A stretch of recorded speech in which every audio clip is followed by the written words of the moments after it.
அஸ்ஸலாமு அலைக்கும் வரஹ்மத்துல்லாஹி வரகாத்துஹு. பிஸ்மில்லாஹிர் ரஹ்மானிர் ரஹீம். அன்பான சகோதர சகோதரிகளே, எல்லாம் வல்ல ஏக இறைவனின் நல்லடியார்களே, சலாத்தும் சலாமும் நபிகள் நாயகம் ஸல்லல்லாஹு அலைஹி வஸல்லம் அவர்களின் மீதும் சத்திய சஹாபாக்கள் மீதும் குறிப்பாக நம் அனைவரின் மீதும் என்றென்றும் நின்று நிலவட்டுமாக. ஆமீன். இன்று நாம் காண இருக்கும் தலைப்பு நன்மைகளை வாரி வழங்கும் தொழுகை. அன்பிற்குரிய அல்லாஹ்வின் நல்லடியார்களே, தொழுகை என்பது ஒவ்வொரு மோமின் மீதும் கட்டாய கடமையாகும். அந்த தொழுகையை சரியான முறையில் கடைபிடிக்க வேண்டும் என்று இஸ்லாம் சொல்கிறது.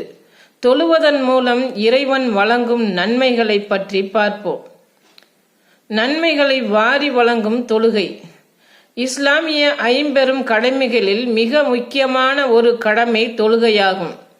தொழுகை என்பது மூமின்களுக்கு